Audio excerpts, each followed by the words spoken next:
اعوذ باللہ من الشیطان الرجیم بسم اللہ الرحمن الرحیم الحمد للہ رب العالمین والصلاة والسلام علی اشرف الانبیاء والمرسلین وآلہ الطیبین الطاہرین اعوذ باللہ من الشیطان الرجیم وامطرنا علیہم مطرا فساء مطر المنذرین، پھر ہم نے باقی سب کو تباہ کر کے رکھ دیا۔ قوم لوط کا ذکر ہے، اور ان پر ہم نے بارش برسائی، پس تنبیہ شدہ لوگوں پر یہ بہت بری بارش تھی۔ حضرت لوط علیہ السلام کی قوم پر عذاب نازل ہوتا ہے، اور عذاب کی نوعیت یہ بتائی کہ ہم نے ان پر آسمان سے پتھر کی بارش کر دی۔ وَأَمْطَرْنَا عَلَيْهِمْ حِجَارَةً مِّن سِجِّيلٍ، اور پھر ہم نے ان پر کنکریلے پتھر برسائے۔ دوسری جگہ ذکر ہے، یہاں صرف یہ ہے وَأَمْطَرْنَا عَلَيْهِمْ مَطَرًا، اس مطر کی نوعیت دوسری جگہ بتا دیا کہ یہ پتھروں کی بارش تھی۔ پتھروں کی بارش کی ایک صورت یہ ہو سکتی ہے کہ یہاں آتش فشانی کا ایک دھماکہ ہوا ہوگا، اس دھماکے کی وجہ سے جب لاوا پھٹتا ہے تو پھر آسمان کی طرف جاتا ہے، اور واپس جو ہے وہ پتھر جو ہے وہ واپس آتے ہیں بارش بن کے۔ پتھروں کی بارش ہو گئی۔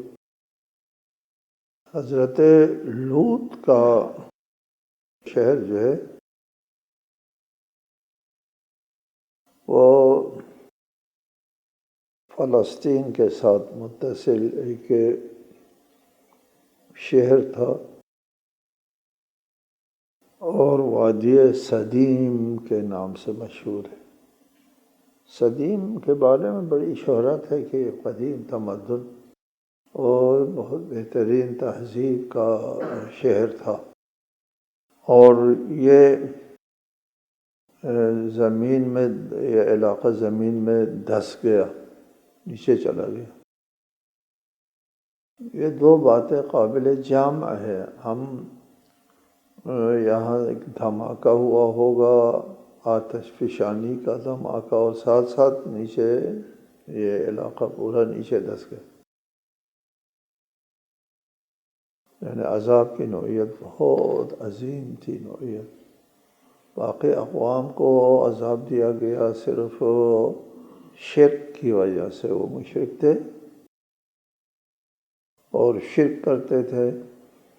یہ لوگ مشرک بھی تھے، اور ایک بے روی جو بہت بڑا جرم ہے اسلام اور ادیان کی نظر میں، اللہ تعالیٰ کی نظر میں، اس جرم کے بھی یہ لوگ کو مرتکب ہوتے تھے۔ چنانچہ یہ علاقہ اس وقت ایک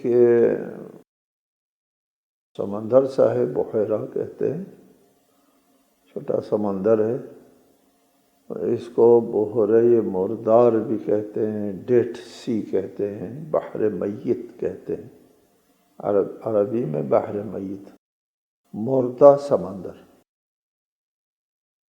اس کو سمندر ہے کافی، اور اس میں جو پانی ہے اس میں آبی حیات نہیں ہے، اس لیے اس کو بحر میت ڈیڈ سی کہتے ہیں۔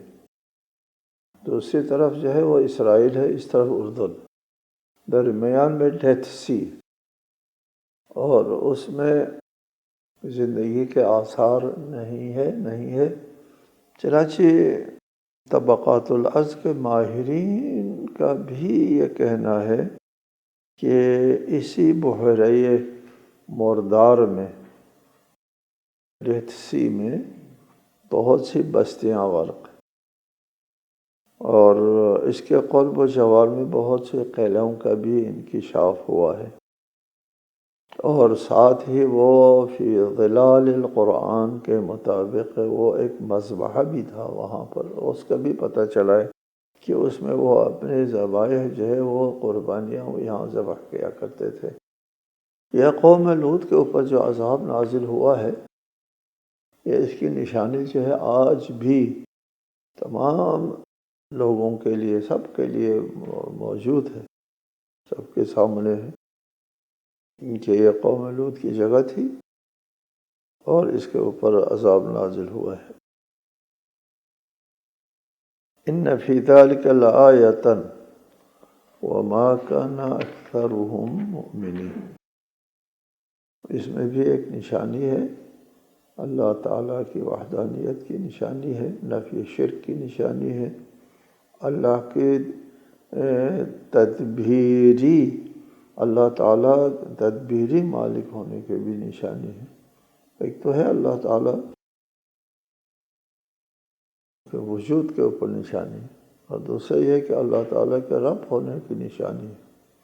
قرآن مجید میں ایک نہایت قابل توجہ نکتہ ہے جس کی طرف مفسرین لوگ جاتے نہیں ہیں، کہتے ہیں اللہ کی نشانی ہے۔ کس بات کی نشانی ہے؟ اس کی طرف نہیں جاتے۔ لآیت، یہاں سیاق و سباق سے پتہ چلتا ہے کہ یہ قوم لوط کے اوپر جو عذاب نازل ہوا ہے یا دیگر اقوام کے اوپر جو عذاب نازل ہوا ہے، پیغمبروں کی تکذیب کرنے والوں پر جو عذاب نازل ہوا ہے، مشرکین پر جو عذاب نازل ہوا ہے، وہ کس چیز کی آیت ہے، کس چیز کی نشانی ہے؟ اس چیز کی نشانی ہے کہ اللہ تعالیٰ کو کوئی شریک نہیں ہے۔ اس چیز کی نشانی ہے کہ جب اللہ تعالیٰ کو کوئی شریک نہیں ہے تو اس نظام کائنات کو چلانے میں کوئی اللہ تعالیٰ کے ساتھ شریک نہیں ہے، اس کے بنانے میں بھی شریک نہیں ہے۔ خلق اور تدبیر دونوں میں اللہ کے ساتھ کوئی شریک نہیں ہے، پر یہ آیت معجزہ ہے۔ آپ کو کئی بار بتایا، ہم اس بات پر زیادہ وہ کرتے ہیں، اس بات کو زیادہ تکرار کرتے ہیں، خلق اور تدبیر ناقابل تفریق ہے، بہت بتایا آپ۔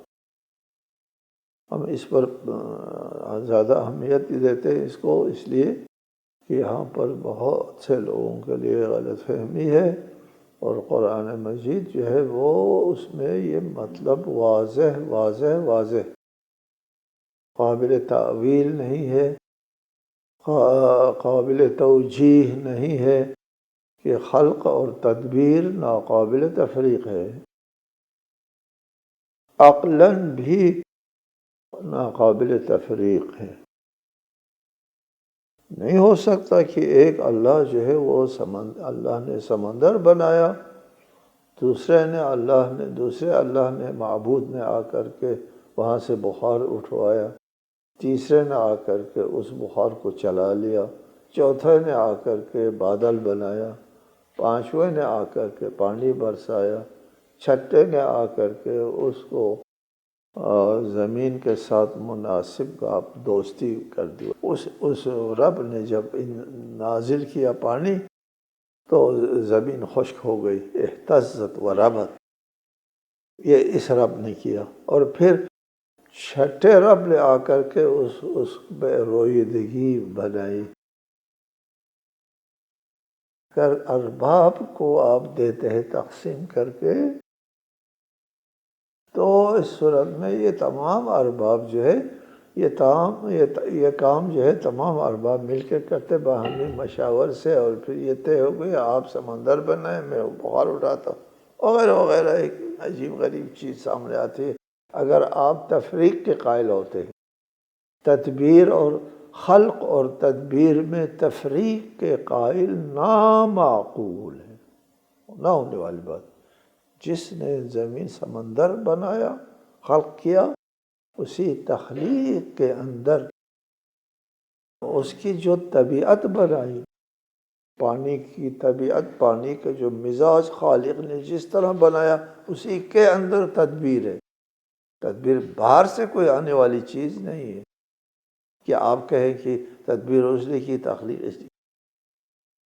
تدبیر باہر سے آنے والی چیز نہیں ہے۔ لہٰذا یہ آیت ہے، کس چیز کی آیت ہے؟ نشانی ہے، دلیل ہے، معجزہ ہے اللہ کے خالق اور اللہ کے مدبر اور اللہ ہی رب ہونے کی۔ وَإِنَّ رَبَّكَ لَهُوَ الْعَزِيزُ الرَّحِيمُ۔ كَذَّبَ أَصْحَابُ الْأَيْكَةِ الْمُرْسَلِينَ۔ اصحاب ایکہ نے بھی رسولوں کی تکذیب کی۔ یہ حضرت شعیب کا ذکر آنا شروع ہو گیا کہ حضرت شعیب مبعوث ہو گئے تھے ایکہ اور مدین۔ مدین دونوں علاقوں کی طرف، دو علاقے تھے مربوط تھے باہم، نزدیک تھے، یا دو قومیں یا دو قبائل، معلوم نہیں۔ بہرحال مدین بھی آتا ہے اور ایکہ کا ذکر بھی آتا ہے۔ کچھ لوگ کہتے ہیں ایک ہی علاقے کے دو نام ہیں۔ بہرحال حضرت شعیب علیہ السلام کو مبعوث کیا گیا مدین اور ایکہ کی طرف۔ ان لوگوں نے بھی حضرت شعیب کو جھٹلا دیا، اور حضرت شعیب کو جھٹلانے سے مرسلین کی تکذیب لازم آتی ہے۔ پہلے بھی اس کی تفسیر ہوتی رہی۔ قرآنی آیات مختلف مقامات پر قرآن مجید میں انبیاء کا ذکر آتا ہے، تو بعض جگہوں پر جو ہے حضرت شعیب کے لیے مدین میں اخاہم شعیباً، مدین کے برادری کا شعیب، اور ایکہ کے بارے میں اخاہم نہیں ہے۔ اس سے بظاہر صریح نہیں ہے، بظاہر ایسا لگتا ہے ایکہ اور مدین دو قومیں یا دو علاقے تھے۔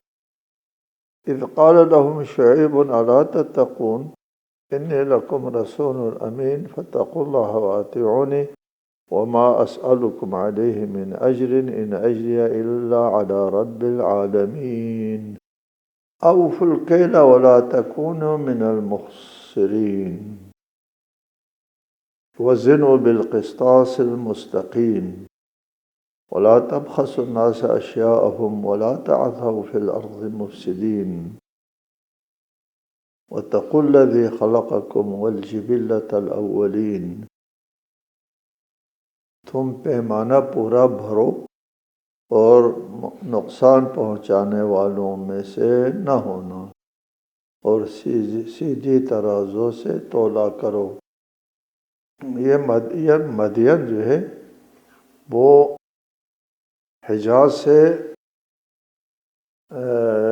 شام کی طرف تجارتی قافلے جو ہے وہ ان کے آنے جانے کا ایک وہ تھا، تجارتی مرکز تھا۔ یہاں پر تجارت کے زیادہ ہونے کی وجہ سے لوگ یہاں خیانت کرتے تھے لوگوں سے۔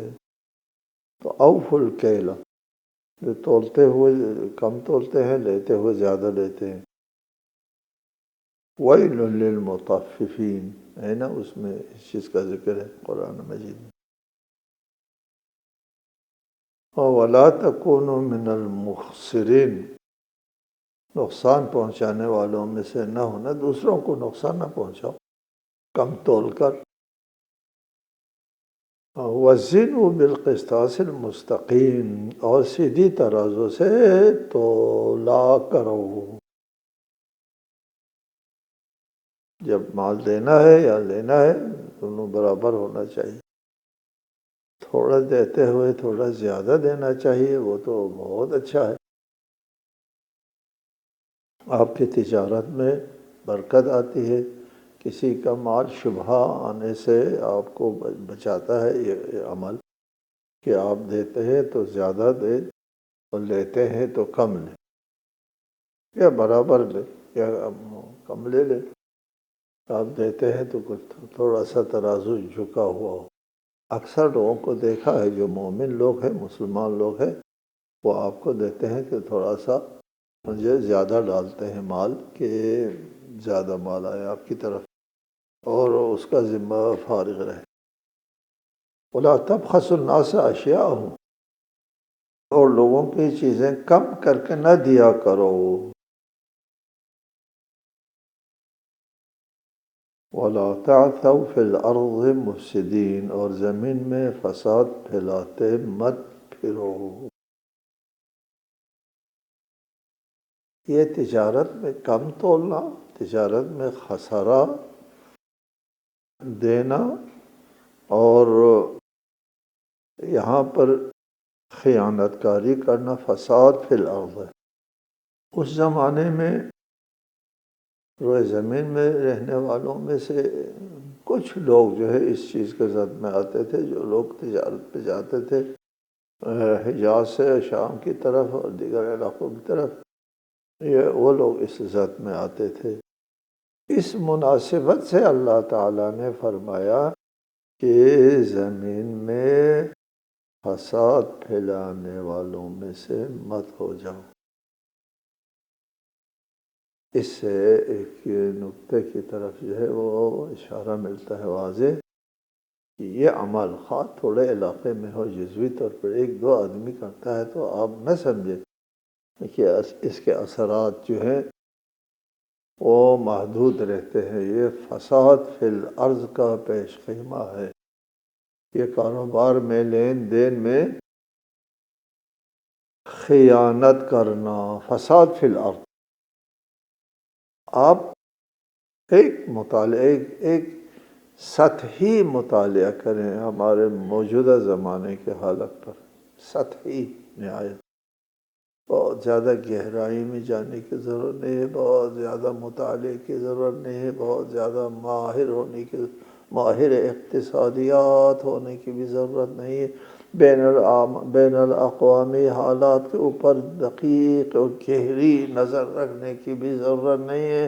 سادہ سیدھی سی بات ہے، یہاں شرق اوسط سے مسلم ممالک کی طرف سے تیل جاتا ہے اور ادھر سے اسلحے آتے ہیں. یہ ہے تجارت آج کل. ٹھیک ہے،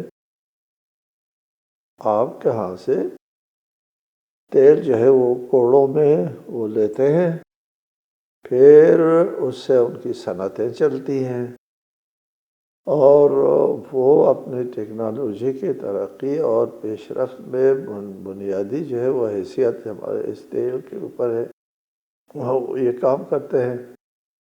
یہ تیل یہاں سے جاتا ہے اور گولی بن کر واپس آتا ہے اور ہمارے سینوں میں پیوست ہوتا ہے. یہ کوئی ماہر کی مہارت کی بات نہیں کر رہا ہوں، وہ گہرے مطالعے، گہری نظر کا نتیجہ نہیں. وہاں سے ہر ایک کو پتہ ہے، ہر شخص کو اس چیز کا علم ہے کہ یہاں سے تیل جاتا ہے، ادھر سے گولی آتی ہے. وہ گولی کہاں جاتی ہے؟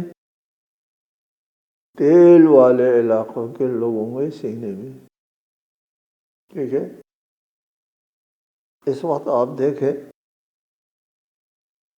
یہ تباہی مچی ہوئی ہے. یہ تباہی کہاں مچی ہوئی ہے؟ یہ آپ کے ہاں، جہاں تیل ہے. عراق اگر ایک فقیر مسکین ملک ہوتا تو وہاں کوئی داعش وائش نے نہیں آنا تھا. اور اس علاقے کے تیل کے اوپر جو ہے وہ نگاہ ہے. اللہ تعالیٰ کا عذاب بہت جلدی نہیں آتا. آپ کو بتایا کہ اللہ کا عذاب جرم سرزد ہوتے ہی نازل نہیں ہوتا. ٹھیک ہے، اللہ مہلت دیتا ہے، مہلت دیتا ہے، حجت پوری کرتا ہے، اور اس مہلت سے مجرم جو ہے وہ اپنے جرم میں اضافہ کرتا ہے، اور مومن اپنے ایمان اور اپنے عمل صالح میں اضافہ کرتا ہے. کافر یہ گمان نہ کریں کہ ہم نے جو مہلت دے رکھی ہے اس میں ان کی بھلائی ہے. ہم نے مہلت اس لیے دی ہے تاکہ ان کے جرم میں اضافہ ہو جائے. ایک مہلت جو ہے وہ کافر کے خلاف اور مومن کے حق میں ہوا کرتی ہے۔ بہرحال یہ بین الاقوامی تجارتی مسئلہ ہے، کم تولنا زیادہ تولنا۔ اس ذات میں ہم لوگ ہیں، اس وقت ہم لوگ ہیں، اور خاص طور پر عالم اسلام اس ذات میں ہے، اور پھر تیسری دنیا اس ذات میں ہے۔ اور کہتے ہیں کہ دنیا کی 90% دولت، دنیا کی 90% دولت 10% افراد کے پاس ہے۔